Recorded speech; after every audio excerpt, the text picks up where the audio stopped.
तो hello and welcome students. आज हम लोग पढ़ने वाले हैं सेपरेशन ऑफ सब्सटेंस। आखिर हमें चीज़ों को अलग करने की ज़रूरत क्यों पड़ती है, आखिर हमें हर चीज़ को सेपरेट करने की क्या ज़रूरत पड़ती है। तो आपको क्या पता है कि हम लोग डेली बेसिस पे कुछ ना कुछ चीज़ सेपरेट कर रहे होते हैं। जैसे कि क्या, जैसे आपने अपनी मम्मी को देखा होगा चावलों से कुछ मिट्टी या फिर कुछ पत्थर या कोई कंकड़ वगैरह हो गए उनको निकालते हुए, सेपरेट करते हुए, छोटे छोटे जो पत्थर होते हैं, स्टोन्स होते हैं राइस के अंदर, उन्हें। इसी के साथ आपने कभी अपनी मम्मी को चाय बनाते हुए देखा है, तो वो क्या करती हैं चाय बनाते टाइम, वो चाय पत्ती को सेपरेट करती हैं। किससे? चाय से। किसकी हेल्प से? एक छन्नी की हेल्प से, या फिर जिसको हम लोग फिल्टर बोल सकते हैं, उसकी हेल्प से क्या करती हैं वो चाय पत्ती ऊपर डिपॉजिट हो जाती है और नीचे आपकी चाय आ जाती है। तो यहाँ पर भी हम लोग सेपरेट कर रहे हैं किसको? टी लीव्स को फ्रॉम द टी। तो ऐसे ही हमारी डेली लाइफ के अंदर ना जाने हम कितनी एक्टिविटीज़ करते हैं जिससे कि हम लोग सेपरेट कर पाते हैं चीज़ों को। तो यहाँ पर हम लोग इन सब के बारे में पढ़ने वाले हैं। लेकिन यहाँ पर एक और बहुत बड़ी प्रॉब्लम आती है। वो प्रॉब्लम ये है कि क्या होगा अगर, जैसे हमने चाय पत्ती वाला केस लिया था और हमने राइस वाला केस लिया था। मान लो जो पत्थर थे राइस के अंदर छोटे छोटे थे, लेकिन आपकी मम्मी को दिख गए थे वो आइस से, तो उन्होंने निकाल कर फेंक दिया था। मान लो कोई उन पत्थरों से भी छोटी चीज़ है जो कि एक साथ मिक्स हो जाती है, जैसे कि क्या, सैंड और सॉल्ट। ये दो चीज़ें ले ली हमने, ये दोनों चीज़ें एक साथ मिक्स हो जाती हैं, तो इनको तो सेपरेट करना बहुत ही मुश्किल हो जाएगा, क्योंकि सैंड भी एक जैसी दिखती है और सॉल्ट भी एक जैसा ही दिखता है, बस कलर में डिफरेंस है दोनों के। तो इनको अलग करने के लिए क्या कुछ टेक्निक्स हम लोग यूज़ कर सकते हैं, ये सब इस चैप्टर के अंदर पढ़ेंगे। सबसे पहले हम लोग ये देखते हैं कि आखिर मेथड्स ऑफ सेपरेशन क्या क्या होते हैं। तो जो फर्स्ट मेथड होता है दैट इज़ हैंड पिकिंग, मतलब हाथ से किसी चीज़ को अलग करना। जैसे हमने करा था, चावलों के अंदर बहुत सारे कुछ पत्थर थे तो उनको हमने निकाल कर फेंक दिया था उन चावलों से या फिर राइस से। नेक्स्ट है थ्रेशिंग। थ्रेशिंग का प्रोसेस भी देखेंगे। उसके बाद third process is winnowing, fourth is sieving, fifth is sedimentation, decantation and filtration, and the sixth one is evaporation. तो सबसे पहले हैंड पिकिंग को देखते हैं थोड़ा डिटेल के अंदर। हैंड पिकिंग बहुत ही सिंपल है। मान लो बहुत सारे ग्रेन ऑफ राइस हैं, उनसे आपको चीज़ें हटानी हैं, जो चीज़ें आपको नहीं चाहिए, पत्थर नहीं चाहिए, तो आप उनको क्या कर दोगे, सेपरेट कर दोगे, निकाल दोगे। जैसे स्टोन्स हो गए, हस्क हो गई या डर्ट हो गई, उसको निकाल दोगे। इसके बाद थ्रेशिंग का एक प्रोसेस आता है। थ्रेशिंग का प्रोसेस भी बहुत सिंपल है। क्या आपने कभी किसी बहुत बड़ी फील्ड के अंदर गेहूं या फिर चावलों को उगते हुए देखा है, राइस या वीट को? तो मैं आपको बता देता हूं कि जब यहाँ पर राइस उग रहे होते हैं या वीट उग रहे होते हैं, तो वीट उगने के बाद उसको थोड़ी देर के लिए धूप के अंदर छोड़ दिया जाता है, जिससे कि क्या हो, वो सूख जाए, जो भी उसके आसपास घास वगैरह थी वो सूख जाए। तो क्या होता है, कुछ समय बाद जब वो घास सूख जाती है तो उसको अलग करा जाता है। किसको? हमारे वीट के सीड्स को, और जो आसपास की घास होती है उसको। तो ये जो पूरा प्रोसेस होता है इसे ही हम लोग थ्रेशिंग बोलते हैं। इसकी डेफिनेशन होगी, threshing is the process of separating seeds from the stalk by either the help of machine और मैन्युअली। तो ये क्या हुआ, ये थी हमारी डेफिनेशन थ्रेशिंग की। मतलब कि हम लोग सेपरेट करते हैं किसको? गेहूं जो होता है हमारा, उसको हस्क किसे बोलते हैं हम लोग? वो जो घास होती है, स्टॉक या फिर हस्क बोलते हैं हम उसे, तो उससे हमें अलग करना होता है। इसी वाले पूरे प्रोसेस को हम लोग बोल देते हैं थ्रेशिंग। अब थ्रेशिंग का प्रोसेस तो हो गया, लेकिन इसके बाद भी एक और प्रोसेस करा जाता है जिसे हम लोग विनोइंग बोलते हैं। सर ये क्यों करा जाता है? थ्रेशिंग में तो अब हमारे जो वीट के जो भी सीड्स थे, जो भी हमारा वीट था, गेहूं था, वो अब साफ़ हो ही गया है, तो फिर अब आगे हमें विनोइंग करने की ज़रूरत क्यों पड़ रही है? जब हमने थ्रेशिंग करी थी तो थ्रेशिंग के अंदर हम लोगों ने जो मोटी मोटी घास थी उसे ही निकाल पाए थे, लेकिन कुछ जो छोटी छोटी घास के पीसेज होते हैं हम उसे गेहूँ से अलग नहीं कर पाए थे, वीट से अलग नहीं कर पाए थे। तो उस घास को निकालने के लिए, उन छोटे छोटे पीसेस को निकालने के लिए हम लोग विनोइंग का प्रोसेस फॉलो करते हैं। विनोइंग का प्रोसेस बहुत ही सिंपल है। हम थोड़ी ऊंचाई से इन सब जो गेहूं हैं उनको एक बकेट के अंदर या फिर एक किसी छन्ने के अंदर, जिसे बोलते हैं हम लोग हिंदी लैंग्वेज के अंदर, उसके अंदर डाल लेते हैं। डालने के बाद इसको थोड़ा ऊंचाई से नीचे ज़मीन की तरफ गिरते हैं उन गेहूं को।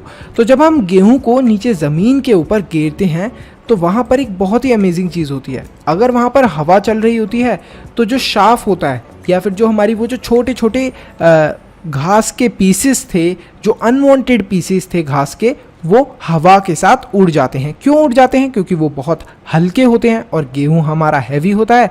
तो वो नीचे हम लोग एक कोई मैट बिछा देते हैं या फिर कोई चीज़ लगा देते हैं नीचे, जिसके अंदर वो जाकर कलेक्ट हो जाता है। तो इस तरीके से हमारा पूरा विनोइंग का प्रोसेस भी होता है और इसके अंदर भी जो बची कुची घास के छोटे छोटे पीसेस होते हैं उनको निकाल दिया जाता है। इसके बाद आता है हमारा सीविंग। सीविंग क्या होता है सर? सीविंग तो बड़ा ही मतलब कॉम्प्लिकेटेड सा प्रोसेस लग रहा है, लेकिन है बहुत सिंपल। क्या घर में कभी आपने अपनी मम्मी को आटे को छानते हुए देखा है? तो ऐसा क्यों करती हैं आपकी मम्मी? मान लो हमने जब ये जो पूरा हमारा गेहूँ था इसको क्लीन कर लिया था हमने, इसके बाद क्या हुआ था, ये पिस गया था गेहूं, इसको क्या करा था, क्रश करा गया था। फिर उससे क्या बना था, हमारा आटा बना था, वीट जिसको हम लोग बोलते हैं एग्जैक्टली आटा बोलते हैं, वो बन गया था। अब आटे के अंदर भी मान लो कोई पत्थर वगैरह ना आ जाए या कोई भी जो भी चीज़ डर्ट वगैरह है वो ना रहे, उसके लिए भी लास्ट में प्रोसेस क्या कर लिया जाता है, इस आटे को भी छान लिया जाता है, जिसे हम लोग बोलते हैं सीविंग। तो शायद अब आप लोगों को समझ में आया होगा कितना लंबा प्रोसेस होता है आप लोगों की एक या दो रोटी बनाने का। बहुत ही कॉम्प्लेक्स प्रोसेस है। अब हम लोग पढ़ते हैं सेडिमेंटेशन, डिकेंटेशन और फिल्ट्रेशन। तो सेडिमेंटेशन के अंदर क्या होता है, बहुत ही सिंपल है सेडिमेंटेशन। आपको मैंने एक ग्लास दिया पानी का, उसके अंदर बहुत सारी मिट्टी डाल दी। अरे सर आप इतने गंदे हो, आप हमारे ग्लास में मिट्टी डालोगे? हाँ मैंने डाल दी, बस एक्सपेरिमेंट है तुम्हें सिखाने के लिए। तो यहाँ पर हमने एक ग्लास लिया, उसके अंदर बहुत सारी मिट्टी भर दी और मैंने आपको दे दिया कि बेटा पी लो। तो क्या आप उस पानी को पियोगे? नहीं सर, हम तो नहीं पिएंगे और मैं भी नहीं पीने वाला उस पानी को। तो हम क्या कर सकते हैं, उस पानी को क्लीन करने के लिए हम लोग कुछ देर के लिए जब उस पानी के ग्लास को रख देंगे तो जो मिट्टी के पार्टिकल्स थे वो हैवी थे, वो बड़े बड़े थे, तो वो नीचे की तरफ जाकर बैठ जाएंगे और जो हमारा क्लीन वाटर था वो ऊपर ऊपर रह जाएगा। तो हम लोग इस पानी को ड्रिंक कर सकते हैं। तो ये था हमारा सिंपल प्रोसेस सेडिमेंटेशन का। ये सेडिमेंटेशन का प्रोसेस बहुत ज़्यादा यूज़ होता है हमारे घरों के अंदर, या फिर आपने देखा होगा गांव वगैरह के अंदर ये वाला प्रोसेस बहुत अच्छे से यूज़ करा जाता है। मिट्टी नीचे की तरफ बैठ जाती है और जो ऊपर का पानी होता है क्लीन, हम उसे फर्दर यूज़ करते हैं। इसी के पास जो नेक्स्ट प्रोसेस है दैट इज़ डिकेंटेशन। तो डिकेंटेशन के अंदर क्या होता है, हमने ऑयल और वाटर को मिक्स कर लिया। सर ऑयल और वाटर को क्यों मिक्स करा आपने? ऑयल और वाटर तो मिक्स ही नहीं होते। हाँ, ऑयल और वाटर कभी भी मिक्स नहीं होते। तो अब गलती से हमसे ऑयल और वाटर मिक्स हो गए, अब हम उसको कैसे अलग कर सकते हैं? हम इस टाइप का एक सेपरेटिंग फनल ले सकते हैं और उसके अंदर ऑयल और वाटर को डाल सकते हैं। अब यहाँ पर ये जो ऑयल है ये ऊपर की तरफ है और जो वाटर है वो नीचे की तरफ है। और यहाँ पर हमने क्या करा है, एक टैप टाइप लगा दिया है। मतलब यहाँ से अगर हम लोग बटन दबाएंगे तो नीचे से पानी निकल जाएगा। अच्छा सर, ये तो बड़ा ही मज़ेदार सी मशीन लग रही है। हाँ, बहुत मज़ेदार मशीन है ये। तो जब आप इसका बटन प्रेस करेंगे तो जो भी नीचे डिपॉजिटेड वाटर होगा वो निकल जाएगा और फिर जैसे ही ऑयल आने वाला होगा हम लोग इस बटन को क्या करेंगे, छोड़ देंगे। तो यहाँ पर लॉक लग जाएगा और यहाँ पर सिर्फ और सिर्फ ऑयल ही ऑयल बचेगा और जो भी वाटर होगा वो हम लोगों को मिल जाएगा। तो ये था हमारा प्रोसेस किसका, डिकेंटेशन का। बहुत ही सिंपल सा प्रोसेस था, ज़्यादा इसमें डिफ़िकल्टी नहीं हुई है। Now coming to filtration. Filtration इन सब प्रोसेस के अंदर बहुत सिंपल है। अगर मैंने आपको एक पानी का ग्लास दिया जिसके अंदर सैंड और वाटर दे दिया और उसके साथ अब मैं आपको एक फ़िल्टर पेपर भी दे रहा हूँ। अच्छा सर, पहले क्यों नहीं दिया था आपने? अरे पहले दे देता तो तुम्हारे ये वाला प्रोसेस कैसे समझ में आता? तो अब मैंने आपको एक फ़िल्टर पेपर दिया है, ठीक है सर, एक फ़िल्टर पेपर दे दिया और एक ग्लास दिया है जिसके अंदर, एक ग्लास पानी का है जिसके अंदर मिट्टी डाल रखी है मैंने। तो अब आपको मैं वो सेपरेट करने के लिए बोलता हूँ तो आप क्या करोगे, एक वो जो फ़िल्टर पेपर है या फिर जो वो छानने वाली चीज़ है जिससे मिट्टी अलग हो सकती है, आप उसको रखोगे और उसके अंदर पानी डाल दोगे। जैसे ही आप पानी को डालोगे उसके अंदर तो क्या होगा, हमारा पानी अलग हो जाएगा और जो मिट्टी होगी वो उस फिल्टर पेपर के ऊपर सेपरेट हो जाएगी। सर ये तो बहुत ही सिंपल टेक्निक थी। तो यही तो होता है हमारा फिल्ट्रेशन। इसी के साथ बच्चों एक और प्रोसेस होता है जिसे हम लोग बोलते हैं इवेपोरेशन। आपने कभी देखा है कि कि जो हमारा ये जो सॉल्ट होता है ये कहाँ से आता है। आपने ये सुना होगा अपने पेरेंट्स से कि ये सॉल्ट आता है हमारा समुंदर से। कैसे आता है? समुंदर से एग्जैक्टली नहीं आता, लेकिन और भी बहुत सारे प्रोसेस होते हैं जिनसे हम इस सॉल्ट को एक्सट्रैक्ट करते हैं। तो देखो यहाँ पर आपको एक पिक्चर दिख रही होगी जिसके अंदर बहुत सारा पानी भरा हुआ है। यहाँ पर जो पानी भरा हुआ है इसके ऊपर ये जो वाइट कलर के माउंटेन्स टाइप बने हुए हैं, ये किस चीज़ के माउंटेन हैं? ये किसी भी चीज़ के माउंटेन नहीं है, ये हमारे सॉल्ट के माउंटेन हैं। लेकिन सर यहाँ पर सॉल्ट के माउंटेन कैसे बन गए? हम भी इस सॉल्ट के माउंटेन पे चढ़ सकते हैं क्या? चढ़ तो सकते हो तुम लोग, लेकिन अभी हमें समझना है कि ये जो सॉल्ट के माउंटेन हैं ये बने कैसे हैं। मान लो यहाँ पर बहुत सारा पानी भरा हुआ है और यहाँ पर कंटिन्यूसली धूप आती है, इस पानी के ऊपर रोज़ धूप पड़ती है। तो आपको पता है जिस वाटर के ऊपर धूप पड़ती है या फिर सनलाइट पड़ती है वो हीट अप हो जाता है, गर्म हो जाता है। गर्म होने के बाद क्या होता है? वो इवेपोरेट होता है, मतलब लिक्विड से गैस के अंदर बदलना चालू हो जाता है। तो यहाँ पर यही होता है, जो आसपास का जितना भी इनके पानी होता है ये लिक्विड से गैस के अंदर चेंज होना स्टार्ट होता है। और जब वो गैस के अंदर चेंज होता है तो क्या बच जाता है? हमारा सॉलिड चीज़ें, जैसे कि सॉल्ट। तो यहाँ पर आपको जो भी सॉल्ट होगा उस पानी के अंदर वो बच जाएगा, और जो हमारा वाटर था वो क्या हो गया? इवेपोरेट हो गया, भाप बन गया। अब वो हवा के अंदर चले गया और हमारा सॉल्ट था वो नीचे की तरफ रह गया। तो इस तरीके से हमें मिलता है सॉल्ट बच्चों। बहुत ही इंटरेस्टिंग कंसेप्ट था ये भी। इसी के साथ हम लोगों को ये भी बताया गया कि use of more than one method of separation. तो यहाँ पर हम लोग इसको थोड़ा सा डिटेल के अंदर पढ़ेंगे, तो देखते हैं हम लोग।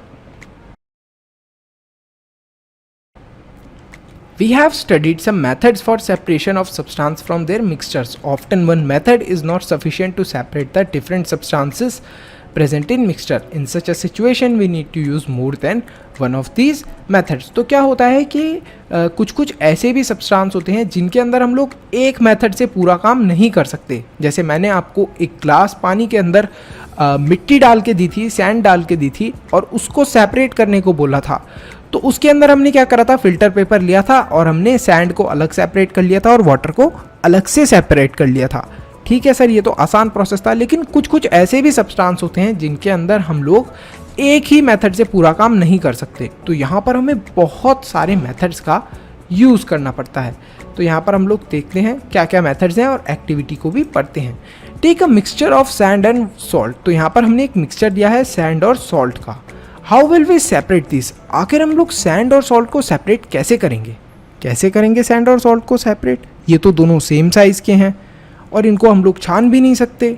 तो क्या प्रोसेस यूज़ करेंगे? We already saw that hand picking would not be a practical method for separating these. तो यहाँ पर इनको हैंड पिकिंग के थ्रू तो नहीं कर सकते हम लोग क्योंकि सेम ही साइज़ के हैं।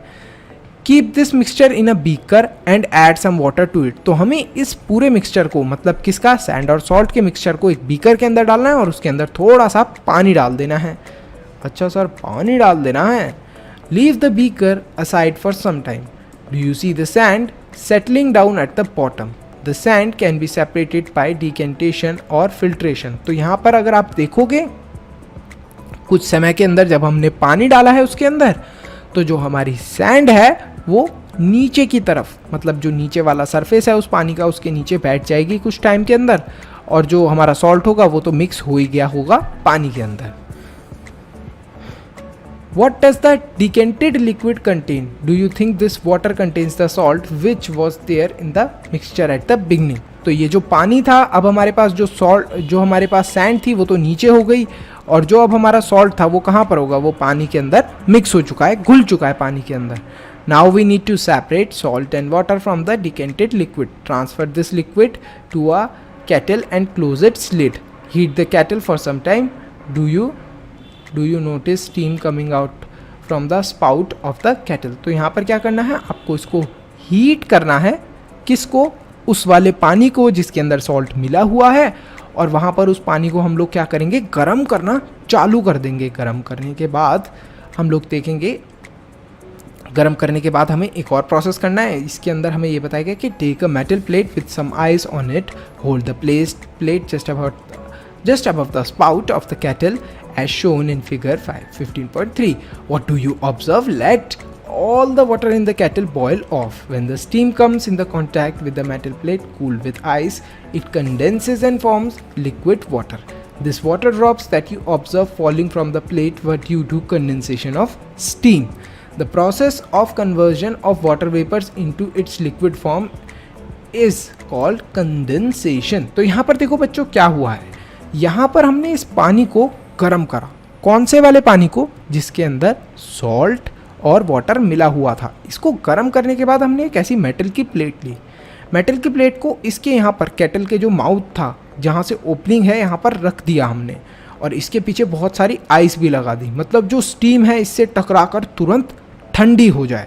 तो ठंडी हुई वो स्टीम, तो उस ठंडी हुई स्टीम से क्या हुआ, छोटे छोटे वाटर के वेपर्स नीचे की तरफ गिरने लगे इस प्लेट से, कोने से. देखो यहाँ पर गिर रहे हैं और इनको हमने एक बीकर के अंदर कलेक्ट कर लिया. तो ये जो पूरा प्रोसेस था जिसके अंदर क्या हुआ है, जो हमारे वाटर वेपर्स थे ये किसके अंदर चेंज हो गए थे? गैस के अंदर चेंज हुए थे. लेकिन जैसे ही ये गैस के अंदर चेंज हुए, हमने इनके पीछे आइस लगा दी, तो गैस के अंदर चेंज होते ही इन्हें दोबारा हमने ठंडा कर दिया. ठंडे होने के बाद ये फिर दोबारा वाटर के अंदर चेंज हो गए. ये पूरा जो प्रोसेस था, the process of conversion of water vapours into its liquid form is called condensation. बड़ी क्लासेस में डिटेल में पढ़ेंगे, लेकिन अभी के लिए आप समझ लो जितना बुक में बताया है. Did you ever see water drops condensed under a plate that has been used to cover a vessel containing milk that has just been boiled? After all the water was evaporated, what was left behind in the kettle? We thus separated salt, sand and water using process of decantation, filtration, evaporation and condensation. तो यहाँ पर क्या हुआ, यहाँ पर जब हमने उस पूरे पानी को हीट करा था, तो वो हीट होने के बाद यहाँ पर भाप बनकर निकल रहा था केटल के मुंह से. यहाँ पर हमने प्लेट लगा दी थी. प्लेट से फिर वो क्या हो गया था, पानी कलेक्ट हो गया था किसके अंदर, एक हमारे जार के अंदर या फिर एक बीकर के अंदर. अब इस पूरी केटल के अंदर क्या बचेगा? जब आप इस केटल को खोल के देखेंगे तो आप सरप्राइज हो जाएंगे. इस केटल के अंदर सिर्फ और सिर्फ सॉल्ट बचेगा, क्योंकि पानी तो चले गया, सैंड भी चले गई, तो अब क्या बचा? सॉल्ट. तो आप देख सकते हैं कि कितने सारे हमें प्रोसेसेस यूज़ करने पड़े किस चीज़ को अलग करने के लिए, सॉल्ट और सैंड को. इसी के साथ साथ जो हमारा पानी था वो भी हमें एक अलग से बीकर के अंदर मिल गया. तो यहाँ पर यही बताया गया है. इसके बाद नेक्स्ट चीज़ है, can water dissolve any amount of substance? क्या वाटर कितने भी अमाउंट का सब्सटेंस अपने अंदर डिजॉल्व कर सकता है? मतलब पानी के अंदर क्या कुछ भी घुल सकता है और कितने अमाउंट में घुल सकता है? We found that in many substances dissolve in water and form a solution. We say that these substances are soluble in water. What will happen if we go on adding more and more of this substance to a fixed quantity of water?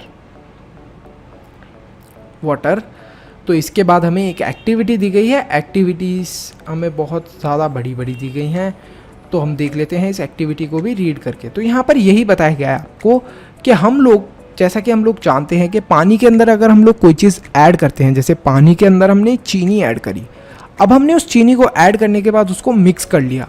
अब हम लोग उस पानी के अंदर चीनी add करे ही जा रहे हैं, बहुत सारी चीनी ऐड कर दी, तो क्या वो उस पानी के अंदर मिक्स होगी या नहीं होगी? इस पूरे प्रोसेस को समझते हैं हम एक एक्टिविटी से. You will need a beaker और a tumbler, a spoon, salt and water. Pour half a cup of water in the beaker, add some teaspoonful of salt and stir it well until the salt dissolves completely. Again add a teaspoonful of salt and stir well. तो यहाँ पर क्या बताया गया है हमें? यहाँ पर एक्सपेरिमेंट के लिए हमें एक चम्मच की ज़रूरत है, कुछ नमक की ज़रूरत है और कुछ पानी की ज़रूरत है. और यहाँ पर हमने पानी के अंदर नमक को ऐड करना स्टार्ट करा है और उसको अच्छे से हम लोगों ने मिक्स कर लिया है. अब यहाँ पर हमें और ज़्यादा सॉल्ट ऐड करते जाना है उस पानी के अंदर, और हमें ये देखना है कि कब तक कितना सॉल्ट इस पानी के अंदर डिज़ोल्व होता है. हम लोग उस सॉल्ट को ऐड करते गएंगे. Go on adding salt 1 teaspoonful at time and stir. तो मतलब 1 चम्मच नमक को डालना है, फिर उसको मिक्स करना है. After adding a few spoons of salt, do you found that some salt remains undissolved and settle at the bottom of the beaker? If yes, this means that the no more salt can be dissolved in the in the amount of water we have taken. The solution is now said to be saturated. तो यहाँ पर क्या हुआ है बच्चों, जब हम नमक डालते गए हैं उस पानी के अंदर, तो एक समय के बाद वो नमक पानी के अंदर घुलना बंद हो जाएगा और हमारे पास क्या बचेगा, हमारे पास हम देखेंगे जब उस बर्तन के अंदर या फिर उस बीकर के अंदर जहाँ पर हम इस पानी को मिक्स कर रहे थे, तो जब हम उसके नीचे देखेंगे तो हमें बहुत सारा नमक इकट्ठा हुआ दिखेगा। तो इसका मतलब क्या है कि अब पानी के अंदर और नमक नहीं मिक्स हो रहा। तो उन वाले सॉल्यूशन के अंदर जहाँ पर हम लोग और नमक ऐड नहीं कर सकते, तो उनको हम लोग क्या बोल देते हैं, सैचुरेटेड। मतलब अब इस पानी के अंदर नमक, चीनी या फिर और कोई चीज़ नहीं घुल सकती, क्योंकि अब ऑलरेडी इसके अंदर जितनी भी चीज़ें मिक्स हो सकती थी इसके अंदर मिक्स हो गई हैं। तो यहाँ पर ये पूरा हमें यही बताया गया है सैचुरेटेड सॉल्यूशंस के बारे में। आप शुगर के साथ भी अगर ये एक्सपेरिमेंट करोगे तो सेम ही एक्सपेरिमेंट होगा। यहाँ पर हमें एक्सपेरिमेंट भी करने को दिया है सॉल्ट और शुगर के साथ, हम लोग इस एक्सपेरिमेंट को ट्राई कर सकते हैं। तो स्टूडेंट्स, आज हमने बहुत सारी चीज़ें पढ़ी इस चैप्टर के अंदर, काफ़ी इंटरेस्टिंग थी। अब कुछ क्वेश्चन आंसर्स को भी देख लेते हैं। Why do we need to separate different component of a mixture, give two example. आखिर हमें चीज़ों को सेपरेट करने की ज़रूरत क्यों पड़ती है? तो मैंने आपको 2 एग्जाम्पल दिए थे स्टार्टिंग में, आप बता सकते हैं क्यों ज़रूरत पड़ती है चीज़ों को सेपरेट करने की उनसे। What is winnowing, what is it used, आखिर विनोइंग होता क्या है और आखिर इसे यूज़ किस चीज़ के लिए करा जाता है? तो आपको पता है कि जो छोटी छोटी ग्रास होती है उसको हवा से जो वो उड़ जाती है, उस वाले पूरे प्रोसेस को हम लोग विनोइंग कहते हैं। और इसको यूज़ कहाँ पर करा जाता है? इसको यूज़ तो ऑब्वियसली वीट से जो शाफ होती है उसको अलग करने के लिए यूज़ करा जाता है। ये पूरा इसका जो आंसर है आपको मिल जाएगा ऊपर ही चैप्टर के अंदर, लेकिन मैं आपको पूरा आंसर नहीं बताने वाला, थोड़ा सा अब आपको भी मेहनत करनी पड़ेगी। How will you separate husk of और dirt particles from the given example of pulses before cooking. आखिर आप कुकिंग से पहले जो हस्क हो गई या डर्ट हो गई उनको किस तरीके से अलग करेंगे? तो बहुत सारे एग्जाम्पल्स थे हम लोगों ने जो यूज़ करे थे, आप उनमें से कोई भी एक चीज़ यूज़ कर सकते हैं। जैसे हैंड पिकिंग का एक एग्जांपल हो गया, जैसे मान लो पत्थर हैं आपकी दाल के अंदर, तो उसको दाल के अंदर से आप पत्थरों को अलग कर सकते हैं with the process of hand picking. What is sieving, where is it use? तो सीविंग क्या होता है? सीविंग हमारा आटे को जो हम लोग वो छानते हैं, that is the process of sieving. और इसको यूज़ कहाँ पर करा जाता है? इसको यूज़ करा जाता है वही आटे के अंदर से कोई भी डर्ट पार्टिकल्स, कोई भी पत्थर या स्टोन, स्मॉल स्टोन्स या फिर dirt particles, to remove dirt particles from the wheat. जो हमारा आटा होता है उसे हम वीट बोलते हैं, उससे अलग करने के लिए डर्ट पार्टिकल्स जैसे पत्थर, मिट्टी वो अलग हो पाए। How will you separate sand and water from their mixture? तो आखिर सैंड और वाटर को कैसे सेपरेट करोगे आप उनके मिक्सचर से? तो हमें पता है, ये तो हमने बहुत ही ज़्यादा डिटेल के अंदर पढ़ा है। इसी के साथ बच्चों हमारे ये जो क्वेश्चन आंसर हैं ऑलमोस्ट ख़त्म होते हैं। एक और 6th क्वेश्चन है, ये है is it possible to separate sugar mixed with wheat flour, if yes how will you do it? आखिर हम लोग क्या शुगर को सेपरेट कर सकते हैं व्हीट फ्लोर से? बहुत ही सिंपल है। अगर हम लोग उस शुगर और जो हमारा व्हीट फ्लोर मतलब आटा है उसको दोनों को मिक्स कर लें, मिक्स करने के बाद एक फ़िल्टर लें और उस फिल्टर से इन दोनों को ही क्या कर दें, हम लोग इन दोनों को ही छान लें। जैसे हम लोग आटे को छानते हैं इसी तरीके से इन्हें भी छान ले फिल्टर से। तो छानने के बाद हमें क्या दिखेगा, जो हमारी शुगर होगी वो ऊपर फिल्टर में रह जाएगी और जो हमारा आटा होगा वो नीचे से पास हो जाएगा और नीचे कलेक्ट हो जाएगा जिस भी बर्तन के अंदर हम उसे कलेक्ट करना चाहें। How would you obtain clear water from a sample of muddy water?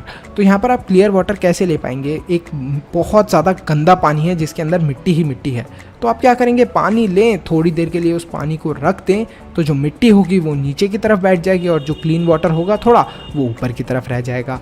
तो यहीं पर हमारे जो भी क्वेश्चन आंसर हैं स्टूडेंट्स ख़त्म होते हैं। बाकी के जो फिल इन द ब्लैंक्स है, ट्रू फॉल्स है, इनको आप खुद से भी ट्राई करें, खुद से भी थोड़ी मेहनत करें और चैनल को लाइक ज़रूर करें।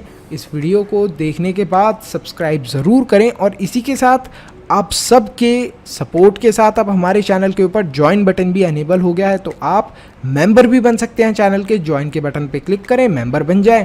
Thanks for watching, see you in the next video, bye bye, till then.